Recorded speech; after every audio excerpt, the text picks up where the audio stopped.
नमस्कार दोस्तों, स्वागत है आपका फार्मर ओक्स के यूट्यूब एजुकेशन चैनल में। आज के वीडियो लेक्चर में हम डिटेल में स्टडी करेंगे हेयर फॉल के बारे में। तो जो प्रॉब्लम होता है कि बहुत ज़्यादा बाल जो है वो झड़ने लगते हैं, बाल जो है वो आपके कमज़ोर होने लगते हैं और प्रॉब्लम ये होता है कि धीरे धीरे वो आपके जो बाल है उसका जो ग्रोथ है वो भी कम होने हो सकती है। बिकॉज जब रीज़न हमें पता चलता है तो प्रॉपर हम उसका इलाज कर सकते हैं। फिर डायग्नोसिस कैसे होता है और ट्रीटमेंट के क्या अलग अलग ऑप्शन है और कौन सी दवाई यूज होती है, तो डिटेल में सीखते हैं आज के लेक्चर के अंदर। तो ऐसे समझो कि आपको सीखना है बहुत सारी दवाइयों के बारे में, बीमारियों के बारे में, तो आप मेडिसिन कोर्स को ज्वाइन कर सकते हैं। तो ये कोर्स को ज्वाइन करने के लिए आप हमें व्हाट्सएप कर सकते हैं या फिर हमारी मोबाइल एप्लीकेशन को डाउनलोड कर सकते हैं, लिंक डिस्क्रिप्शन बॉक्स में मिल जाएगी। तो अब आते हैं टॉपिक पे और समझते हैं हेयर फॉल के बारे में। तो मेडिकल साइंस के अंदर हम ये जो प्रॉब्लम है उसको एलोपेशिया कहते हैं। एलोपेशिया यानी कि ऐसी मेडिकल कंडीशन कि जिसके अंदर आपके हेयर फॉल होने लगते हैं और बाल जो है वो बहुत ज़्यादा जो है वो झड़ने लगते हैं, कि जिसको हम हेयर लॉस की कंडीशन कहते हैं। और ये होने के बहुत सारे रीज़न होते हैं कि जो हम आगे वीडियो के अंदर डिस्कस करेंगे। तो सबसे पहले उसके सिम्टम्स हम यहाँ पे देख सकते हैं कि सबसे पहले क्या होता है कि आपके बाल जो है वो झड़ने लगते हैं, हेयर फॉल जो है वो होने लगता है, कि जिसको हम लॉस ऑफ हेयर भी कहते हैं। और उसके लिए जो मेडिकल टर्म्स जैसे मैंने आपको बताया कि वो है एलोपेशिया। फिर यहाँ पे आप देखो कि जैसे भी आप हेयर सेट करते हो उसके बाद आप चेक करो तो इस तरह से बहुत सारे बाल जो है वो झड़ने लगते हैं, कमजोर हो जाते हैं आपके बाल। तो ये प्रॉब्लम होने के बहुत सारे रीजंस होते हैं जो हम अब डिस्कस करते हैं। तो सबसे पहला जो रीज़न होता है वो है जेनेटिक्स या फिर आपकी फैमिली हिस्ट्री। कि मान लो आपके फैमिली के अंदर किसी को हेयर फॉल का प्रॉब्लम है तो आगे जाके आपको भी ये प्रॉब्लम हो सकती है। बिकॉज ये जेनेटिकली प्रॉब्लम कई बार हो सकती है कि आपको समझे कि वो इस टाइप के जीन्स आपके बॉडी के अंदर है कि जो हेयर फॉल के लिए रिस्पॉन्सिबल है, कि जो फैमिली हिस्ट्री के अंदर रहे हैं, तो उसके कारण आगे जाके भी आपको ये प्रॉब्लम हो सकती है। सेकंड रीजन देखें तो वो है स्ट्रेस, कि आपकी लाइफ के अंदर काफ़ी ज़्यादा स्ट्रेस है और स्ट्रेस के कारण क्या होता है कि आगे जाके एंजाइटी के प्रॉब्लम होते हैं, डिप्रेशन के प्रॉब्लम होते हैं। और ये एक रीज़न बनता है आपके लिए हेयर फॉल के लिए, बिकॉज स्ट्रेस आगे जाके बहुत सारे कॉम्प्लिकेशंस लेके आता है। जैसे कि एक रीज़न यहाँ पे आप देखो कि हार्मोनल चेंजेस होना। तो हार्मोनल चेंजेस जो स्ट्रेस के कारण होता है और जैसे हार्मोनल चेंजेस आपके बॉडी के अंदर होता है तो उसकी असर जो हमारे हेयर ग्रोथ के ऊपर होती है और जो प्रॉपर एक हेयर साइकिल होता है वो मेंटेन नहीं होता और आपके हेयर फॉल जो है वो होने लगते हैं। फिर चौथा रीज़न हम देखें तो पॉलीसिस्टिक ओवेरियन सिंड्रोम में भी एक ये सिम्टम बनता है हेयर फॉल। तो अगर हार्मोनल इम्बैलेंस के कारण आपको पॉलीसिस्टिक ओवेरियन सिंड्रोम या फिर डिसीज है कि जिसको शॉर्ट में पीसीओडी का प्रॉब्लम हम कहते हैं, तो उसके कारण भी हेयर फॉल जो है वो हो सकता है। पांचवा हम देखें तो थायराइड का जो प्रॉब्लम, तो यहाँ पे आप उसके सिम्टम्स देखो कि मान लो आपको हाइपर थायराइडिज्म है या फिर हाइपो है, तो दोनों में सबसे पहला सिम्टम ये है कि हेयर लॉस होना। कि इसमें जो हार्मोनल इम्बैलेंस जो होता है, जो थायराइड जो हार्मोन्स होते हैं उसके कारण ये प्रॉब्लम होता है और ये भी एक रीज़न बनता है हमारे लिए हेयर फॉल का। छठा रीज़न देखें तो एयर पॉल्यूशन, कि अभी हम देखें तो हमारे बहुत सारे सिटीज़ जो काफ़ी ज़्यादा पॉल्यूटेड रहते हैं और एयर क्वालिटी इंडेक्स देखें तो काफ़ी वो पुअर होता है कई बार काफ़ी सारे सीजन्स के लिए।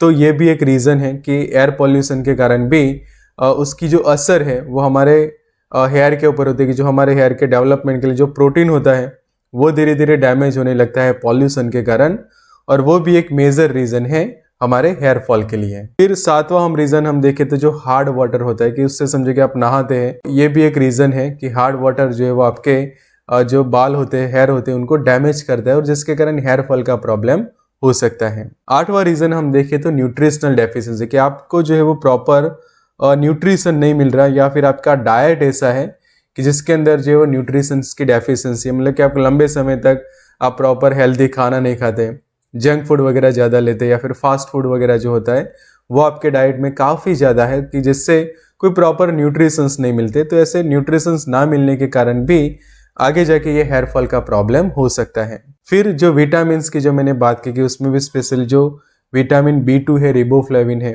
बायोटिन है, फॉलेट है, B12 वगैरह की समझो कि आपको डेफिशिएंसी है, तो उसके कारण भी हेयर फॉल जो है वो हो सकती है। बिकॉज जब भी आपको ऐसा डाइट लेते हैं तो उसमें प्रॉपर ये विटामिन ही नहीं है कि जिससे हेयर ग्रोथ अच्छी हो सके, और वो विटामिन ना होने के कारण क्या होगा कि धीरे धीरे बाल जो आपके कमजोर होने लगेंगे और उनका जो है वो झड़ने लगते हैं। 10वां रीज़न हम देखें तो हेयर स्टाइल एंड जो ट्रीटमेंट्स वगैरह होते हैं, कि लोग जो है बहुत सारे अलग अलग कॉस्मेटिक ट्रीटमेंट्स कराते हैं बालों के ऊपर, और काफ़ी बार वो कराते रहते हैं कि जिसके कारण क्या होता है कि उनके हेयर जो है वो डैमेज होने लगते थे, कि एक्सेसिव हेयर ट्रीटमेंट कराने से भी आपके बाल जो है वो ख़राब हो सकते हैं। कि जैसे कि आप बालों में कलर करवाते हैं, उनको कर्ली कराते हैं और बार बार इस तरह से हेयर के ऊपर ट्रीटमेंट होने ही लगती है, तो वो आगे जाके एक रीज़न बनेगा हेयर फॉल के लिए। फिर मेडिकल कंडीशंस भी यहाँ पे एक रीज़न बनते हैं कि मतलब कि कोई पेशेंट है वो लंबे समय तक बीमार रहता है, तो जब भी कोई बीमारी आती है तो उस दौरान बहुत सारे आप अलग अलग मेडिकेशंस यूज़ करते हैं, तो वो दवाइयों की आगे जाके साइड इफ़ेक्ट होती है और उनकी साइड इफ़ेक्ट के कारण ये जो हेयर फॉल का प्रॉब्लम जो है वो हो सकता है। जैसे कि आप यहाँ पे देखो कि अलग अलग क्लास के जो मेडिकेशंस होते हैं, कि वो समझो कि आपने ली थी बीमारी के अंदर, कि किसी को बैक्टीरियल इन्फेक्शंस थी और उन्होंने एंटीबायोटिक यूज़ की थी, फंगल इन्फेक्शन में आपने एंटी फंगल वगैरह यूज़ की थी, और ये दवाइयाँ जो है वो काफ़ी लंबे समय तक यूज़ की।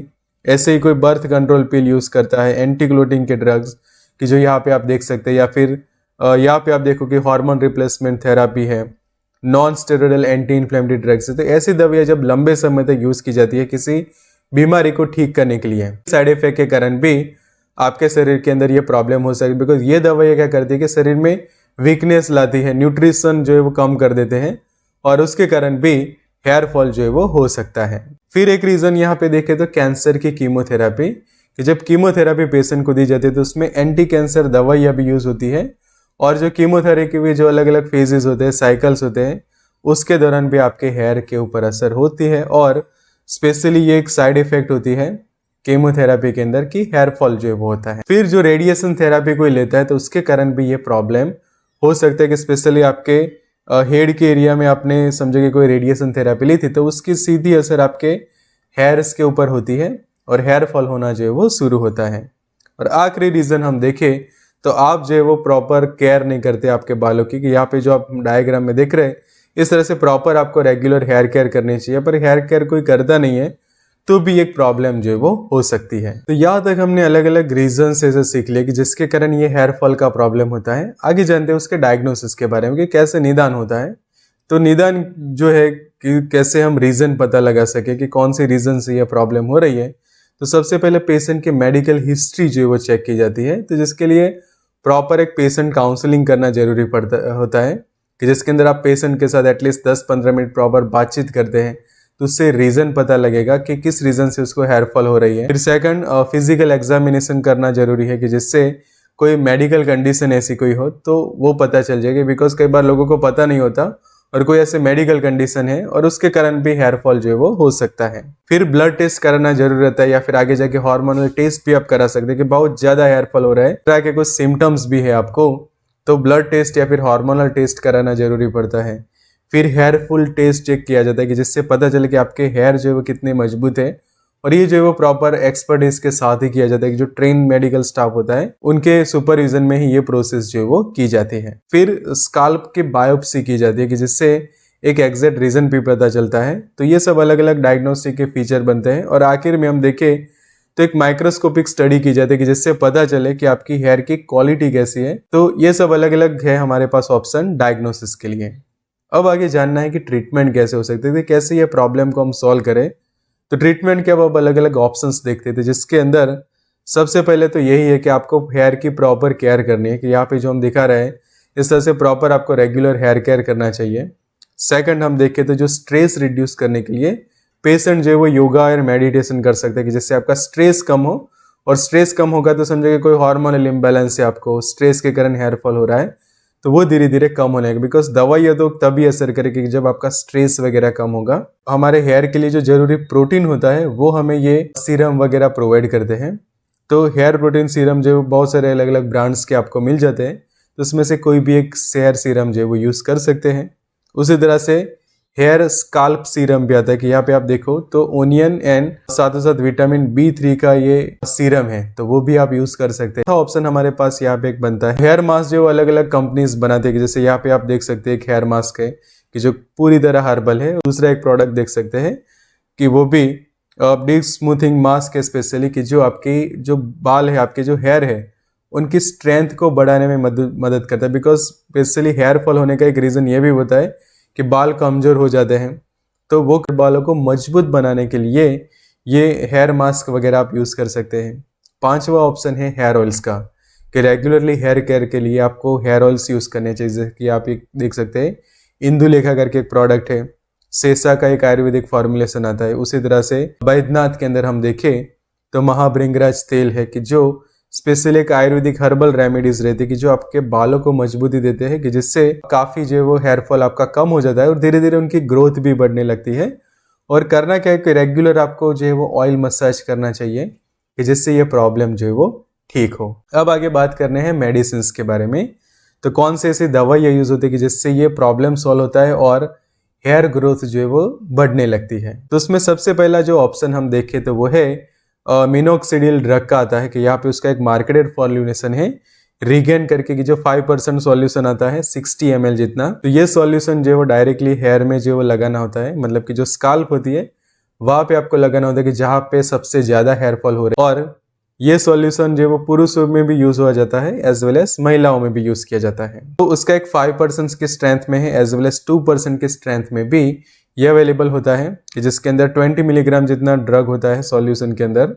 और इसको यूज़ कैसे करना है तो वो आप अच्छे से समझ लीजिए। तो क्या करना है कि 1 ml जितना ये सॉल्यूशन लेना होता है, ये वो दिन में, और 1 ml जितना रात में यूज़ करना होता है, कि जहाँ पे आपको स्पेशली हेयर लॉस हो रही है वो एरिया में ही पर्टिकुलर ये सॉल्यूशन जो लगाना है। और ये जो एटलीस्ट आपको 4 महीने या फिर उससे ज़्यादा महीने तक प्रॉपर यूज़ करना चाहिए, कि जिससे जो है वो हेयर ग्रोथ जो है वो देखने को मिलती है और ये जो एलोपेशिया का जो प्रॉब्लम है वो सॉल्व होने लगता है। उसी तरह से ग्लैनमार्क भी यहाँ पे एक उसका मार्केटेड फॉर्मुलेशन बनाती है, कि वो भी 5% के स्ट्रेंथ में हमें सॉल्यूशन जो वो मिल जाता है, कि जो सेम यूज़ कर सकते हैं आप रीगेन की तरह ही। चौथा ऑप्शन हमारे पास यहाँ पे बनता है टैबलेट्स का, कि जो ओरल टैबलेट है फिनेक्स करके एक मार्केटेड फॉर्मुलेशन, की जिसके अंदर सॉल्ट कंटेंट हम देखें तो फिनास्टेराइड करके है, कि जो 1 मिलीग्राम के टैबलेट रहते हैं। तो एक टैबलेट सिर्फ दिन में एक ही बार आपको यूज़ करनी होती है, और ये जो है वो प्रॉपर मेडिकल सुपरविजन में यूज़ की जाती है, कि कोई भी ऐसे साइड इफेक्ट होती है तो तुरंत उसको लेना जो है वो बंद कर देना चाहिए। पांचवा ऑप्शन बनता है SBL का, कि एक होम्योपैथिक मेडिकेशन है, कि जो स्काल्पटॉन करके यहाँ पे आप उसके फॉर्मुलेशन देख रहे हैं। तो जो स्काल्पटॉन टैबलेट होती है, तो 2 टैबलेट जो आप दिन में 2 बार या फिर दिन में 3 बार भी पेशेंट ले सकता है, कि जिससे अब हेयर जो आपके काफ़ी मजबूत होने लगते हैं और हेयर फॉल का प्रॉब्लम जो है वो ठीक हो जाता है। जो छठा ऑप्शन यहाँ पे हम देखें तो वो है कैराग्लो ईवा का जो टैबलेट आते हैं, कि जो IPC लैबोरेटरीज उसको डिजाइन करती है। कि उसके की इंग्रेडिएंट देखें तो उसके अंदर बोराजोल होता है, मल्टीविटामिन्स रहते हैं, मिनरल्स रहते हैं, ग्रीन टी का एक्सट्रैक्ट रहता है, ग्रेप सीड का एक्सट्रैक्ट रहता है। तो ये सभी ऐसे फॉर्मुलेशन है कि जो आपके बालों की मजबूती के लिए जरूरी है। तो ये जो है वो एक ही टैबलेट ली जाती है खाने के बाद, और दिन में एक ही टैबलेट लेना होता है, हाई डोज में उसको यूज ना करें। इसलिए ये जो प्रोडक्ट का पुरुषों के लिए भी प्रोडक्ट है, जिससे कि कैराग्लो मैन करके आता है, तो ये भी सेम डोज में हम यूज करते हैं। आठवां ऑप्शन देखिए तो हिमालय का हेयर जोन सॉल्यूशन आता है। तो ये जो सॉल्यूशन है स्पेशली आपके स्काल्प के एरिया में स्प्रे करना है, और फिर वहाँ पे 10-15 मिनट जितना मसाज करना है, जिससे वो एरिया के अंदर ये मेडिकेशन प्रॉपर एब्जॉर्ब हो जाती है और बालों को मजबूती देने में मदद करती है और उनकी ग्रोथ कराने में मदद करती है। फिर एक उसी में क्रीम भी आती है, एंटी हेयर लॉस क्रीम, यहाँ पे आप देख सकते हैं। तो वो भी सेम आपको स्काल्प एरिया के अंदर लगाना होता है और फिर उसका अच्छे से मसाज करना होता है 10-15 मिनट की, जिससे बालों की मजबूती भी बढ़ती है और हेयर फॉल होना जो है वो कम हो जाता है। फिर उसके अलग अलग वर्जन है, जैसे कि इक्लिप्टा वाला आता है ल्यूकोराइस, की जो हेयर ग्रोथ को इम्प्रूव करता है। फिर दूसरा उसके अंदर हम देखें तो भृंगराज और आंवला वाला भी एंटी हेयर फॉल क्रीम आता है। तो ये में से कोई भी एक प्रोडक्ट जो आप यूज कर सकते हैं। फिर आखिरी ऑप्शन यहाँ पे हम देखिए, एक तो वो है मल्टीविटामिन के टैबलेट का, कि समझे कि आप कैराग्लो के कोई प्रोडक्ट यूज नहीं करते, वो सूट नहीं हो रही, तो आपके पास ये मल्टीविटामिन के भी ऑप्शन है, जैसे कि सुप्राडिन है, फिर जिंकोविट जैसे है। तो ये सब जो आप यूज कर सकते हैं, कि जिसकी एक ही टैबलेट लेनी होती है खाने के बाद। अब आखिरी में एडवाइस ये रहेगी कि बहुत सारे ऐसे फेक एडवर्टाइजमेंट भी होती है, कि जो आपको ऐसा क्लेम करते कि 100% ठीक हो जाएगा, जड़ से खत्म हो जाएगी बीमारी। तो ऐसे कुछ फॉल्स क्लेम होते हैं, तो इनमें आपके पैसे जो वेस्ट नहीं करने चाहिए। तो खास ध्यान ये रखें कि आपके जो पैसे हैं वो खास कर ऐसे प्रोडक्ट्स के पीछे बर्बाद ना करें। कि यहाँ पे जो हमने डिस्कस किए, इस तरह के प्रॉपर स्टैंडर्ड प्रोडक्ट ही आपको यूज करनी चाहिए, जिससे कोई प्रॉब्लम जो है वो ना हो। तो ये वीडियो को जरूर से आप अलग अलग व्हाट्सएप ग्रुप्स के अंदर शेयर करके, जिससे दूसरे लोगों को भी ये इन्फॉर्मेशन जो है वो हम पहुंचा सके। तो ऐसे समझो कि सीखना है बहुत सारी दवाइयों के बारे में, बीमारियों के बारे में, तो आप मेडिसिन कोर्स को ज्वाइन कर सकते हैं। तो ये कोर्स को ज्वाइन करने के लिए आप हमें व्हाट्सएप कर सकते हैं या फिर हमारे मोबाइल एप्लीकेशन को डाउनलोड कर सकते हैं। लिंक डिस्क्रिप्शन बॉक्स में मिल जाएगी। So good luck and all the best.